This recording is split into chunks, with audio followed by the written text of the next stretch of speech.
कैसे हैं आप लोग। जैसे कि हम लोग बात कर रहे थे न्यूरल कंट्रोल के बारे में, हमारी बॉडी में किस टाइप से तंत्रिकाएं हैं वो हमारी बॉडी का नियंत्रण करती है।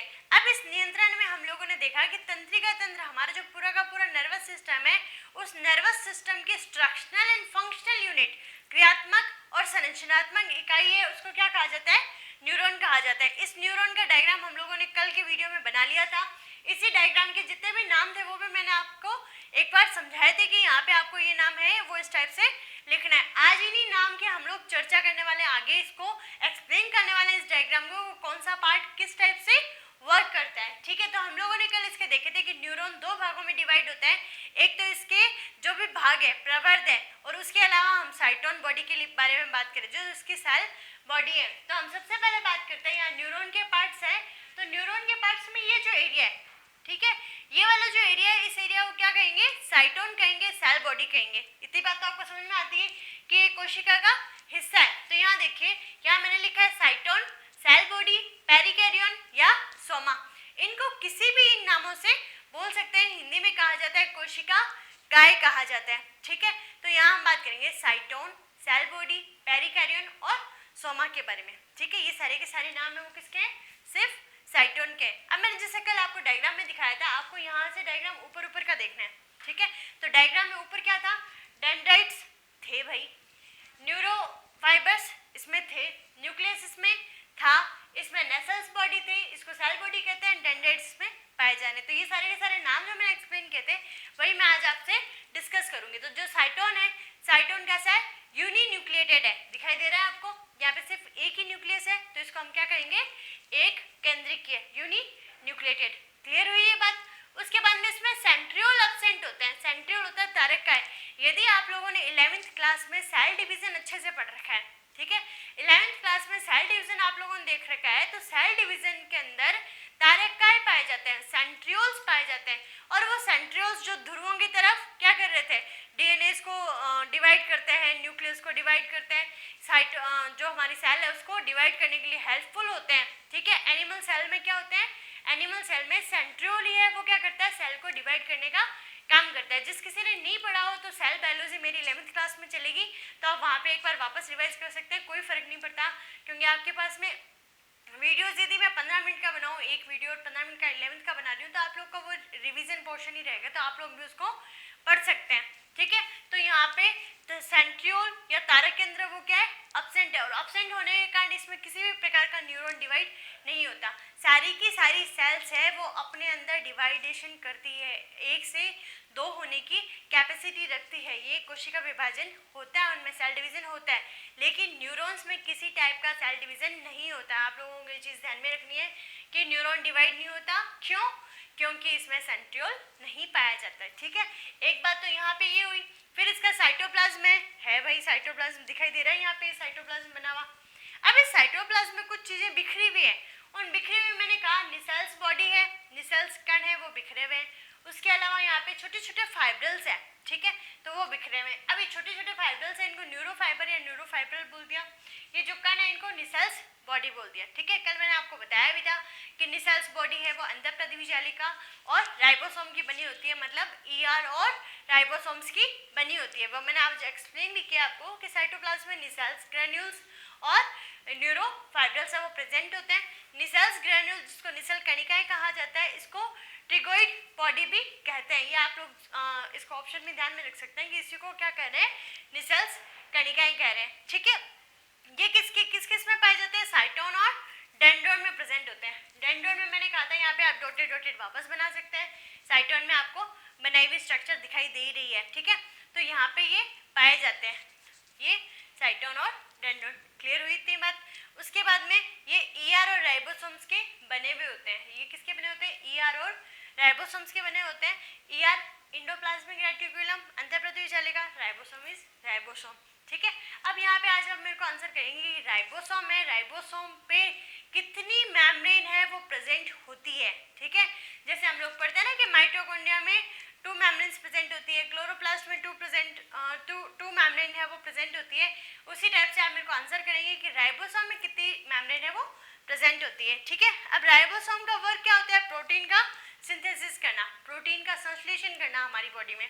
ठीक है, तो यही काम नाम सेम इसका यहाँ रहेगा, लेकिन ये दोनों कहलाए किस नाम से जाएंगे, निसल्स ग्रेन्यूल्स के नाम से कहलाए जाएंगे। ठीक है, फिर है यहाँ पे हम लोग बात करें न्यूरोफाइबर्स के बारे में, जो तंत्रिका तंतु है। तो तंत्रिका तंतु स्मॉल फाइब्रल स्ट्रक्चर है, ये बात तो आपको समझ में आई भी है, यहाँ पे डायग्राम में आपको दिख रहा है। हर एक चीज को आप डायग्राम से रिलेट करते हुए चलिए ताकि आपको इजीली याद हो, स्टेप बाय स्टेप याद हो। भैया हम लोग यहाँ की बात कर रहे हैं, यहाँ पे हम लोग ने इतने इतने नाम लिखे हैं, इन नामों का क्या क्या काम हो सकता है। ठीक है, तो आपकी थ्योरी है वो बहुत ईजी हो जाएगी। अदरवाइज आप लोगों ने सिर्फ इसको रटने की कोशिश की, इसको इग्नोर किया तो नहीं है पॉसिबल आपको याद करना। ठीक है, तो यहाँ पे स्मॉल फाइब्रल ये स्ट्रक्चर रहेगी, ये इंटरनल कंडक्शन करने का काम, मतलब आंतरिक संवहन करने का काम। जो भी डेंड्राइट से मैसेज आ रहे हैं वो किसके पास में आ रहे हैं, साइटोन के पास में। इंटरनल कंडक्शन करने का काम है वो किसके पास में, न्यूरोफाइबर्स के अंदर। अब ये कहाँ पाए जाते हैं, ये पाए जाते हैं साइटोन और एक्सोन। उसी के साथ में हम बात करें निसल्स ग्रेन्यूल्स है, वो कहाँ है, साइटोन और डेंड्रॉन्स में प्रेजेंट है। जो हम लोगों ने कल देखा था कि डेंड्रॉन और एक्सोन में किस टाइप का डिफरेंस पाया जाता है, वो हम लोग देखते हैं कि जो डेंड्राइट्स है वो साइटोन की तरफ, साइटोन के अंदर, यहाँ से अंदर की तरफ क्या है, इम्पल्स को लाने का काम कर रहे हैं, संवेगों को लाने का काम कर रहे हैं। तो इसको हम बोलेंगे कि आवेग है वो अंदर की तरफ आ रहा है, तो सेंट्रीपिटल कंडक्शन हो रहे हैं, तो इसको हम अभिकेंद्रीय संवहन कह सकते हैं। ठीक है, तो ये चीज हम लोगों ने कल भी देखी थी। अब हम बात करते हैं एक्सोन के बारे में। तो यहाँ हम लोग साइटोन के बारे में बात कर चुके, अब हम लोग जो बात करने वाले हैं वो बात करने वाले हैं हम लोग एक्सोन के बारे में। अब यहाँ पे देखिए एक्सोन वाला जो एरिया है वो हमें सबसे लंबा दिखाई दे रहा है, दिखाई दे रहा है। अभी हम जिस एक्सोन की बात कर रहे हैं तो आपको सिर्फ ये जो व्हाइट वाली अंदर वाली लाइन दिखाई दे रही है, इस अंदर वाली लाइन की ही बात कर रहे हैं। ये जो बाहर आउटर है, इस आउटर कवरिंग की हमें बात नहीं करनी। ठीक है, हम लोग जो यहाँ से अंदर से बात कर रहे हैं इस एक्सोन, इसको क्या कहा जाता है, एक्सोन कहा जाता है। हिंदी में भी एक्सोन और इंग्लिश में भी एक्सोन ही कहा जाता है। ये लॉन्ग होता है, अनब्रांच्ड है, अनब्रांच्ड है, यहाँ पे किसी भी प्रकार की कोई शाखा का निर्माण नहीं हो रखा। ठीक है, तो ये बात आपको समझ में आ गई होगी।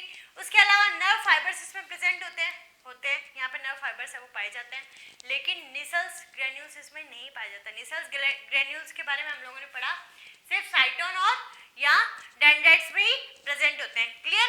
उसके बाद हम बात करते हैं कि take impulse away from cell body, जो भी इम्पल्स है उसको सेल बॉडी से दूर लेके जाने का काम है, यहाँ से दूर लेके जाने का काम है।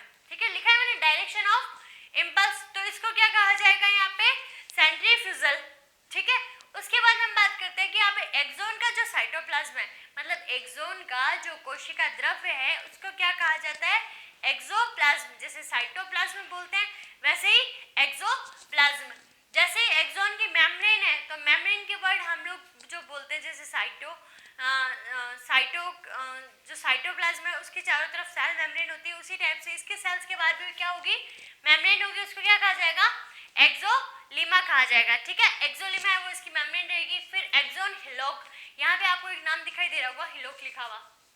ठीक है, जहां से ये शुरू हो रहा है, जहां से जो इम्पल्स है वो शुरू होगी यहाँ से एक्सोन में आने के लिए, उस वाले पोर्शन को क्या कहा जाता है, एक्सोन हिलोक कहा जाता है। यहीं से सब शुरू हो रहा है तो इसको ट्रिगर जोन भी बोला जाता है। ठीक है, तो यहाँ पे इसको ट्रिगर जोन कहेंगे। यहीं से एक्शन पोटेंशियल है वो जनरेट होने शुरू होंगे। तो मैंने यहाँ पे लिखा है सक्रिय विभव या एक्शन पोटेंशियल यहीं से जनरेट होता है। कौन से वाले हिस्से से, एक्सोन हिलोक वाले पोर्शन से जनरेट होता है। ठीक है, तो ये चीज ध्यान में रखनी है। फिर है terminal end of axon, axon का जो टर्मिनल एंड है, ठीक है, एक्सोन का जो टर्मिनल एंड है जो यहाँ आके बटन की शेप में ये यहाँ पे खत्म हो रहे हैं ना, इनको क्या कहते हैं, इनको कहते हैं यहाँ पे टिलोडेंड्रिया।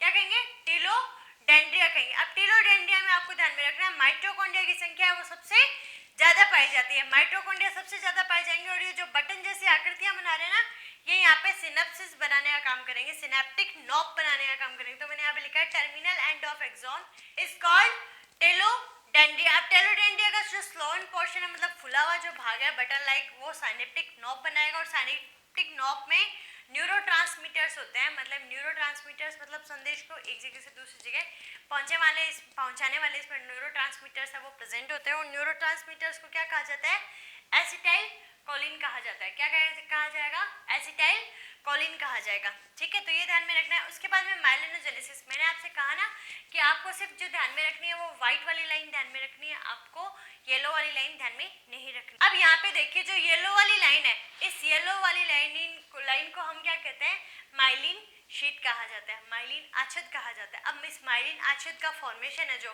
ठीक है, वो क्या कहलाएगा, माइलिनोजेनेसिस कहलाएगा। क्लियर हुई इतनी बात। Myelinogenesis is equal to formation of myelin आच्छाद, माइलिन शीट का जो फॉर्मेशन। अब माइलिन शीट है वो बनी हुई कौन से सेल्स की होगी, तो वो बनी हुई होगी हमारे स्वान सेल्स की बनी हुई होगी।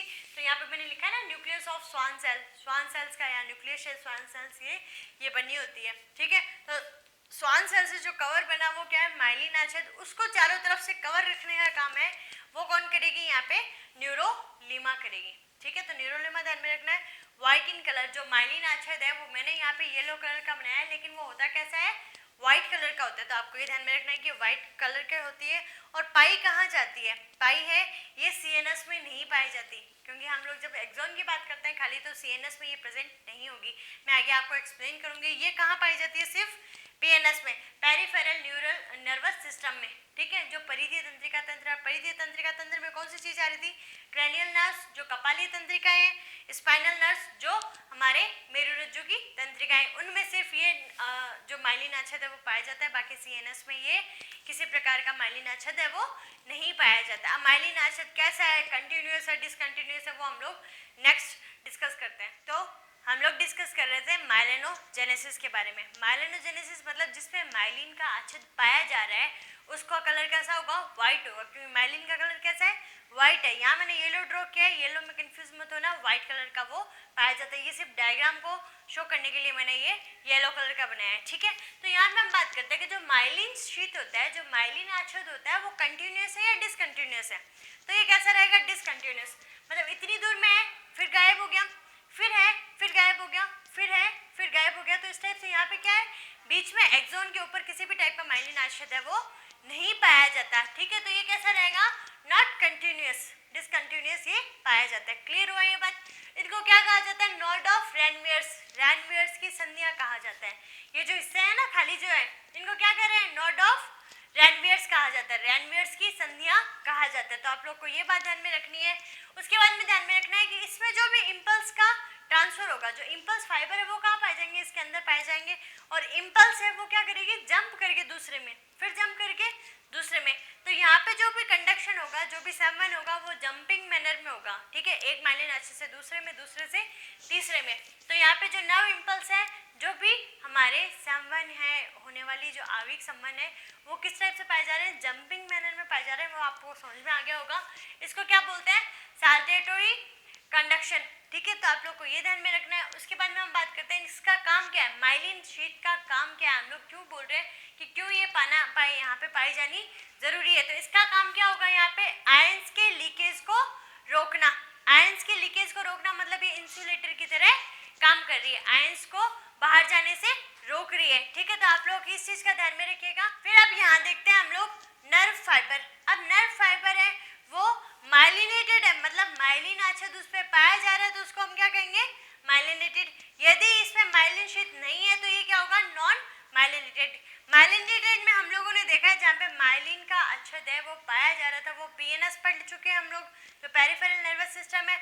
उसके अलावा जो एएनएस और एसएनएस है, सोमेटिक, और यहाँ हम लोग ऑटोनॉमस पढ़े, उनमें क्या ऐसा होगा, नॉन माइलिनेटेड होगा, ठीक है। तो ये चीज़ आपको समझ में आ गई होगी। उसके बाद हम सीएनएस की बात करते हैं। एएनएस पीएनएस तो हम लोग देख चुके हैं, लेकिन जो सीएनएस है, सीएनएस होगा वो होगा तो कैसा, माइलिनेटेड, मतलब इसमें माइलिन शीट है वो पाई जाएगी, लेकिन वो स्वान सेल्स की नहीं बनी हुई होगी, स्वान सेल्स इसमें नहीं पाई जाएगी। तो कौन सी सेल्स पाई जाएगी, तो इसमें सेल्स पाई जाएगी जो हम लोगों ने कल न्यूरोजिला में पढ़ी थी ना, ओलिगोडेंड्रोसाइट्स। तो मैंने कहा था ना ये पढ़ने हमारी जरूरी है, हमारे पूछे जाए चाहे नहीं पूछे जाए, हमें ध्यान में होना चाहिए कि ओलिगोडेंड्रोसाइट्स है वो इसका माइलिन शीट बनाने का काम करेगी, किसका, सीएनएस का, सेंट्रल नर्वस सिस्टम का। उसके बाद हम बात करते हैं जो सेंट्रल नर्वस सिस्टम है उसमें पाए जा रहे हैं हमारे यहाँ ब्रेन और स्पाइनल कॉर्ड, ठीक है। अब ब्रेन और स्पाइनल कॉर्ड है, तो ब्रेन और स्पाइनल कॉर्ड में कौन से मैटर है वो अधिक होंगे। तो मैटर के यहाँ बात करें, व्हाइट मैटर और ग्रे मैटर, ग्रे मैटर और व्हाइट मैटर।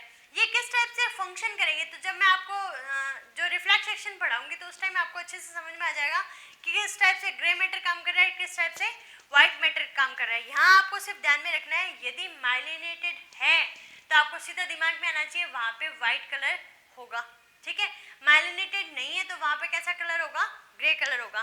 तो जो ब्रेन है, ब्रेन का जो सेंटर पोर्शन है, सेंटर पोर्शन में कैसा मैटर भरा होता है, व्हाइट मैटर भरा होता है, और बाहर वाली साइड में वो कैसा है, ग्रे मैटर भरा हुआ है, ठीक है। और जो स्पाइनल कॉर्ड है, स्पाइनल कॉर्ड में अंदर की तरफ ग्रे मैटर भरा हुआ है और बाहर की तरफ कौन सा है, व्हाइट मैटर। अब व्हाइट मैटर क्यों भरा हुआ है, क्योंकि व्हाइट मैटर है वो माइलिन शीट है, उस पर प्रेजेंट होती है। पीएनएस में माइलिन शीट है वो श्वान सेल्स की बनी हुई होती है। तो मैंने यहाँ पे नीचे मेंशन भी किया है ग्रे मैटर और यहाँ व्हाइट मैटर। ग्रे मैटर है वो नॉन माइलिनेटेड और ये माइलिनेटेड। तो इस टाइप से आप लोगों को ये पूरा का पूरा मैंने न्यूरॉन का डायग्राम है वो समझा दिया, ठीक है। तो यहाँ पे आपको न्यूरॉन का डायग्राम हम लोग कल के वीडियो में भी बना चुके थे।